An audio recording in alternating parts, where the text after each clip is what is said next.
CNBC आवाज Motilal Oswal studios में आपका स्वागत है। नमस्कार, मैं हूं आपके साथ आशीष चतुर्वेदी और आप देख रहे हैं फ्यूचर्स एक्सप्रेस। मार्केट्स की बात करते हैं। अच्छी रिकवरी के साथ कारोबार यहां पर आपको देखने को मिलेगा। निफ्टी 26,000 के पार फिलहाल के लिए ट्रेड करता है, हालांकि दिन के उच्चतम स्तर से थोड़ा सा नीचे आया है। बात करते हैं बैंक निफ्टी की, तो यहां पर किस प्रकार के एक्शन देखने को मिल रहे हैं। ज्यादातर बैंकों में आज थोड़े से पॉजिटिव मूवमेंट थे, लेकिन अभी मूव फिजल आउट होता नजर आया। काफी गिरावट आ गई अब तो बैंक निफ्टी में हाई से। मिड कैप ने भी अपने गेन्स को गिव अप कर दिया है, और स्मॉल कैप की बात करें तो यहाँ पर भी जो एक्शन आपको देखने को मिलेगा ये थोड़ा सा ऑफ हाइस का है।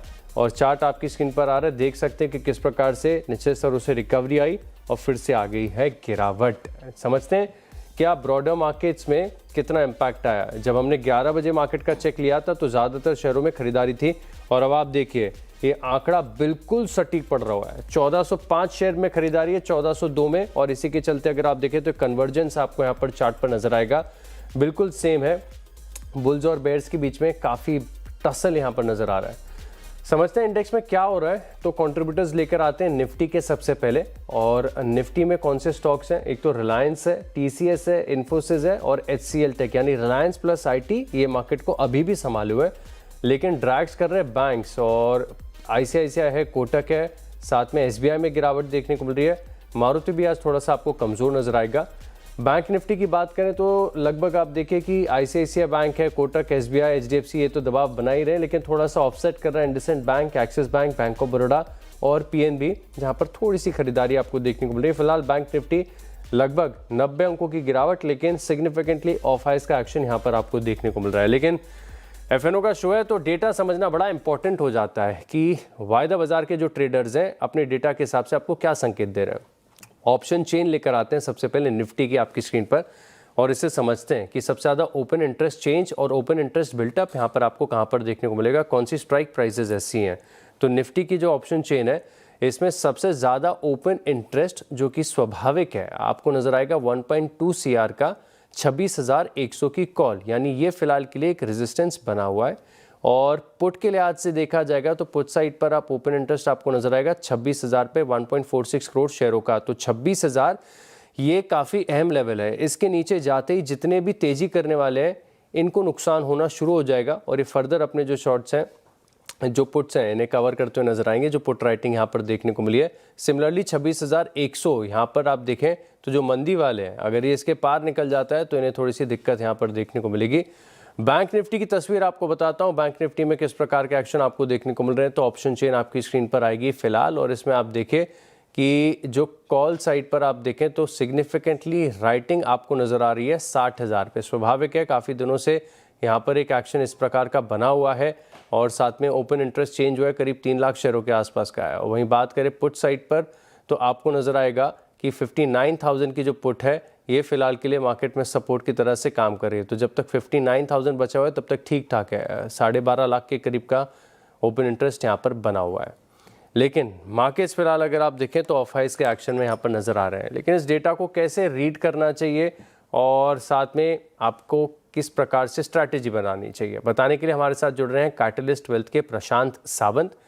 प्रशांत जी, शो में स्वागत है आपका। और निफ्टी अगर आप देखें तो थोड़ी सी रिकवरी और तेजी दिखाने के बाद ऑफ हाइस हो गया, क्या लग रहा है सेटअप? जी बिल्कुल, हम ऑलमोस्ट डे लो की तरफ ट्रेड कर रहे हैं। अगर हम सबसे पहले अगर निफ्टी की बात करें, मैं ऑलमोस्ट पहले बैंक निफ्टी की बात कर रहा था। सबसे पहले अगर हम निफ्टी को देखें तो स्लोपिंग अपवर्ड 20 डेमा पे सेकंड टाइम सपोर्ट लिया गया है। हम अभी 26,030 26,025 के इर्द गिर्द ट्रेड कर रहे हैं, और आज का जो डे लो है वो ऑलमोस्ट 25,940 है। मुझे लग रहा है कि जिनके पास एग्जिस्टिंग लॉन्ग्स हो वो इसी को as a trailing stop loss use करें, थोड़ा 10-20 पॉइंट नीचे 25,925 25,920 स्पॉट लेवल, ये आपका एक trailing stop loss for previous longs होना चाहिए। कोई फ्रेश बाय करना चाहे तो मेरी सलाह होगी थोड़ा सा वेट करके, अगर एक बार 25,980-85 के आसपास मिल जाए तो आपका स्टॉप लॉस होगा 25,920-900 इस जोन में। 70-80 पॉइंट की रिस्क लेके आप लॉन्ग ले सकते हो, purely based on dip to 28 DEMA. यहाँ से अगर आप देखें एक गैप जोन है जो करीबन 26,180 26,200 के आसपास है, यहाँ तक मैं पुल बैक एक्सपेक्ट कर रहा हूँ। तो रिस्क रिवॉर्ड के हिसाब से काफी जस्टिफाई कर रहा है, तो इस जोन में मिलने पे आप एक फ्रेश लॉन्ग भी डिप्लॉय कर सकते हो। बैंक निफ्टी की जहां तक बात है, यहाँ आप देख सकते हो हम ऑलमोस्ट डे लो पे ट्रेड कर रहे हैं, और जो उछाल आया था वो प्योरली वहां पे एक सेल ऑफ नजर आ रहा है। तो 59,000 और करीबन 58,800 850 ये जोन्स बहुत अहम होंगे क्लोजिंग बेसिस पे। मैं यहाँ पे ना लॉन्ग ना शॉर्ट रिकमेंड करना चाहूंगा, वेट करूंगा फॉर अ क्लोज अबाउ 59,500, 59,500 के ऊपर स्पॉट लेवल। ये क्लोज होने के बाद मैं यहाँ पे नजरिया चेंज करूंगा। तो फिलहाल निफ्टी में थोड़ा सा कूल डाउन होने पे लॉन्ग रिकमेंड करूंगा, एग्जिस्टिंग लॉन्ग्स को ट्रेल, बैंक निफ्टी में no trade. Bank Nifty no trade zone पर है और क्या चार्ट आ रहा है आपकी स्क्रीन पर, इंट्राडे का चार्ट तो देखिए कैसे रिकवरी आई थी और पूरी की पूरी गिरावट, और जहां से रिकवरी का ट्रेंड आया तो बिल्कुल उसके स्तर के करीब है। ये तो निफ्टी बैंक का चार्ट है, लेकिन जिस प्रकार से ऑफाइस का एक्शन सडनली मार्केट में देखने को मिला, एक बार निफ्टी का भी चार्ट देखते हैं। यहाँ पर भी देखें तो कंपेरेटिवली स्थिति थोड़ी सी बेहतर है, लेकिन ऑफाइस गिरावट यहाँ पर आपको देखने को मिली। अब सिर्फ 50 अंकों की बढ़त यहाँ पर आपको देखने को मिलेगी निफ्टी पर। सर स्टॉक्स में भी देखें तो एक्शन नजर आ रहा है कि थोड़ी सी प्रॉफिट बुकिंग आई है ऊपरी स्तरों पर। रुझान कहाँ पर है, तेजी करनी चाहिए स्टॉक्स में या मंदी?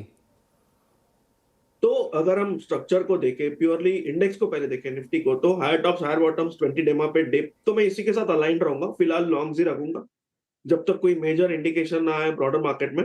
एसबीआई लाइफ को अगर हम देखें 2005 पे ट्रेड करा है ऑलमोस्ट 20 डेमा के इर्द गिर्द। सबसे अहम बात, प्राइस एक्सेप्टेंस दर्शा रहा है 1980 के ऊपर काफी वक्त से, और मुझे लग रहा है वॉल्यूम्स भी पिकअप हो रहे हैं। तो यहाँ पे हम 1975 1978 के आसपास 1975 1978 स्पॉट लेवल स्टॉप लॉस रख के बाय करने की सलाह होगी। यहाँ से मैं एक्सपेक्ट कर रहा हूँ करीबन 2050 2060 2060 तक के लेवल्स में एक्सपेक्ट कर रहा हूँ। ये मेरा फर्स्ट पिक होगा। नेक्स्ट पिक होगा इन्फी। यहाँ अगर हम देखें तो एक क्लियर आउट परफॉर्मेंस नजर आ रहा है। 200 दिनों के एवरेज के ऊपर हम कल क्लोज हुए थे, आज स्ट्रॉन्ग फॉलोअप उसको मिल रहा है। दूसरी बात, दोनों दिनों के वॉल्यूम्स बहुत अच्छे हैं। तो 1590-95 के बीच जो ट्रेड कर रहा है वहां बाय करने की सलाह होगी। 1570 1570 स्पॉट लेवल। ऑल राइट, यहाँ पर आप नज़र रख के चल सकते हैं। स्टॉक्स आपके साथ जो बताया, दूसरा स्टॉक सुन नहीं पाए थे, इन्फोसिस इन्फी बताया 1% ऊपर ट्रेड कर रहा है फिलहाल के लिए। यहाँ पर 1593 रुपये का स्तर है, तो यहाँ पर खरीदारी करके चल सकते हैं। सर इन्फी बताया ना आपने?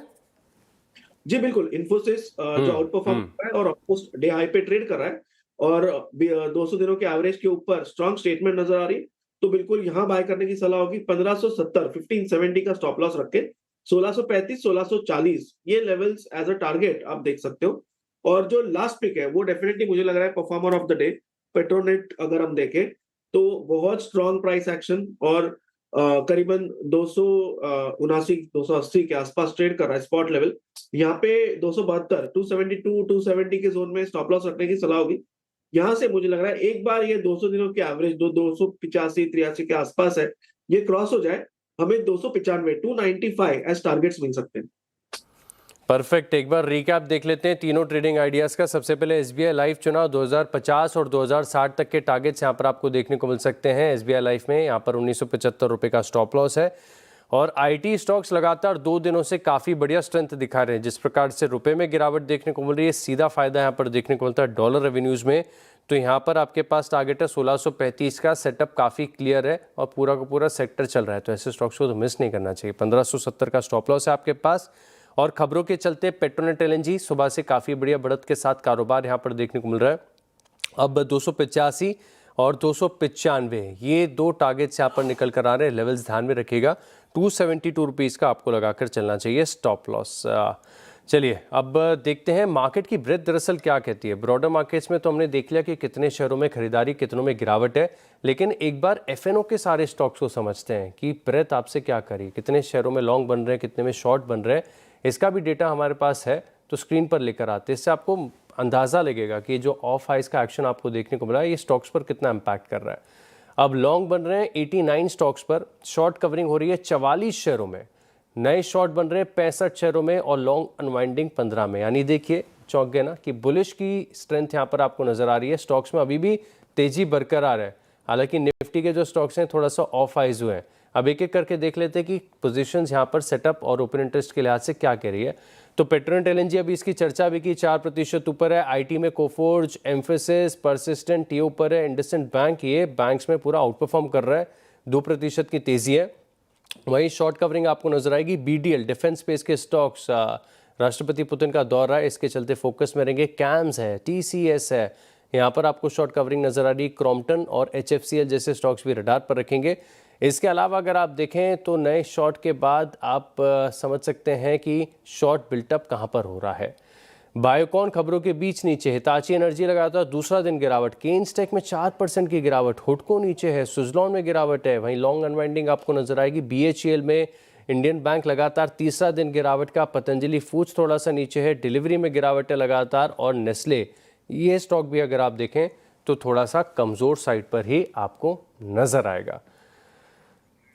तो फिलहाल के लिए अगर आप देखें तो मार्केट का सेटअप कह रहा है कि स्टॉक्स में स्थिति थोड़ी सी बेहतर है, लेकिन निफ्टी थोड़ा सा ऑफ हाइज हुआ है। चलिए अब बढ़ते हैं शो में आगे, और बाजार में मुनाफे की राह दिखाने के लिए CNBC आवाज एक बार फिर ला रहा है मार्केट गुरुकुल। 2 दिनों के इस एक्सक्लूसिव वेबिनार में हम पोर्टफोलियो कंस्ट्रक्शन, टेक्निकल और फंडामेंटल एनालिसिस, IPO मार्केट और रिस्क मैनेजमेंट जैसे फैक्टर्स पर फोकस करेंगे। मार्केट गुरुकुल में मार्केट एक्सपर्ट्स आपको बताएंगे कि एक अच्छा पोर्टफोलियो कैसे बनाया जाए और समय समय पर उसमें रीबैलेंसिंग कैसे होनी चाहिए। मार्केट गुरुकुल में हिस्सा लेने के लिए स्क्रीन पर दिखाए गए QR कोड को तुरंत स्कैन करें और बाजार में कामयाब होने की दिशा में एक अहम कदम आगे बढ़ाएं।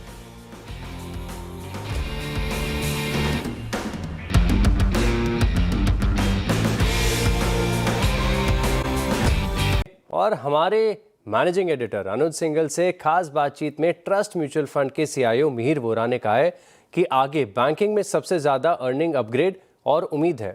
साथ ही कि उनका मानना है कि कैपिटल गुड्स और कंस्ट्रक्शन के भी नतीजे सुधरेंगे। आइए क्या कहना है उनका, पूरी बातचीत सुनते हैं।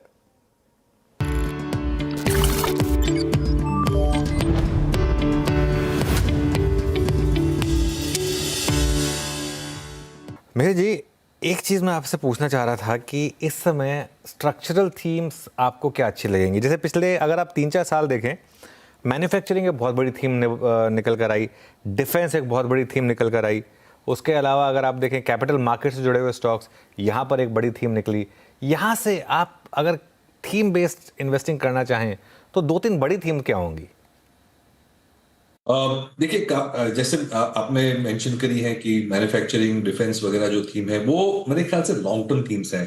तो वो लास्ट ईयर भी एप्लीकेबल थी और मुझे लगता है this year also they will continue, क्योंकि ये चाइना +1 या shifting of manufacturing by multinationals to India, वो थीम मुझे लगता है कंटिन्यू रहेगा। मुझे ये भी देखने को जैसे मैंने ऑब्जर्व किया है कि जो स्टेट गवर्नमेंट्स हैं वो भी काफी प्रोत्साहन दे रही है मैन्युफैक्चरिंग को। तो ओवरऑल जो हमने जो थीम आइडेंटिफाई करी है कि भाई मैं कहूंगा कि BPO आउटसोर्सिंग, जो शायद थोड़ा ब्रेक लग गई थी टैरिफ वगैरह के लिए US की रिलेशनशिप, तो आउटसोर्सिंग और BPO वाली थीम से उसमें एक नया दौर आ सकता है। कैपिटल मार्केट, तो मार्केट जब अच्छा करता है तो एनीवे अच्छा करता है। जो हमने रिसेंट 1-2 साल में लिस्टिंग्स देखे हैं B2B, न्यू एज जो B2B और B2C कंपनीज है, उसकी थीम मुझे लगता है फर्दर एक्सेलरेट हो सकती है। ऑटो एंसिलरीज में काफी काम हो रहा है, नई जो कार्स आ रही हैं, चाहे वो बिकॉज ऑफ EV कन्वर्जन, चाहे because of more value addition in terms of lighting fixtures, embellishments वगैरह। तो वैल्यू एड पर कार बहुत ज्यादा बढ़ते जा रहा है, वैल्यू एड पर टू व्हीलर ऑल्सो बढ़ते जा रहा है। तो ऑटो एंसिलरीज की ग्रोथ जो है वो कार सेगमेंट से और या तो टू व्हीलर सेगमेंट से ज्यादा फास्ट हो रही है, क्योंकि वैल्यू पर व्हीकल बढ़ते जा रही है। तो ये एक थीम है।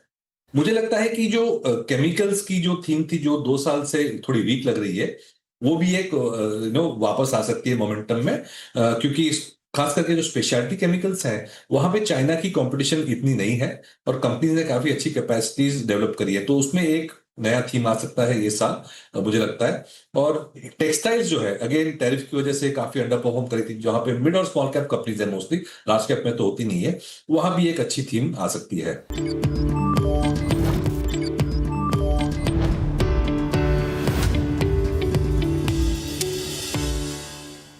तो ये रही कोई इंटरेस्टिंग थीम जहां पर आप नजर रख के चल सकते हैं नए निवेश के लिहाज से। चलिए कुछ स्टॉक्स पर बात कर लेते हैं, और बायोकॉन ये स्टॉक रडार पर आया। तकरीबन 5% की गिरावट यहां पर खबरों के बीच देखने को मिल रही है।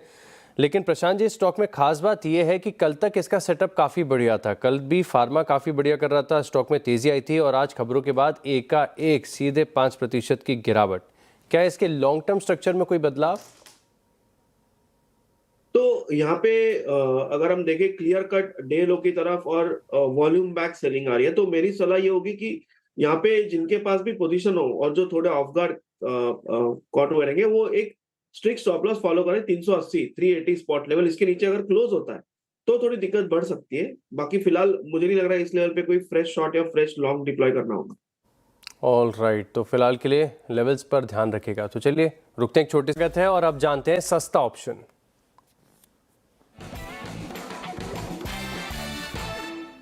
बताइए सर, कौन सा स्टॉक चुना आपने? जी, मुझे लग रहा है एसआरएफ में एक अच्छा बेस फॉर्मेशन हुआ है और यहाँ से एक अपमूव आ सकता है, तो इसको 2850 2850 स्ट्राइक प्राइस कॉल ऑप्शन के जरिए ट्रेड करना चाहूंगा। करीबन 70-72 के आसपास ट्रेड कर रहा है, 70-72। मेरा स्टॉप लॉस होगा 50 के नीचे 48, और जो टारगेट में देख रहा हूँ वो होगा 100 से लेके 115 115। ऑल राइट, 100 से कितने का टारगेट आपने बताया? 115 115। 100 से 115 का टारगेट, 48 रुपये का स्टॉप लॉस और 70 से 72 रुपये के बीच में खरीदनी 2850 की एसआरएफ की। और बड़े दिनों के बाद एक एक्शन यहाँ पर देखने को मिल रहा है। इनफैक्ट लगातार 3 दिनों की गिरावट के बाद आज थोड़ी सी रैली यहाँ पर देखने को मिल रही है, तो एसआरएफ इस स्टॉक को रखेगा अपने खास रडार पर। शुक्रिया सर हमारे साथ जुड़ने के लिए, मार्केट के सेटअप के साथ कन्विंसिंग आइडियाज़ भी हमारे साथ शेयर करने के लिए। और चलिए इसी के साथ फ्यूचर्स एक्सप्रेस में इतना ही, लेकिन आप बने रहेंगे CNBC आवाज़ के साथ। नमस्कार।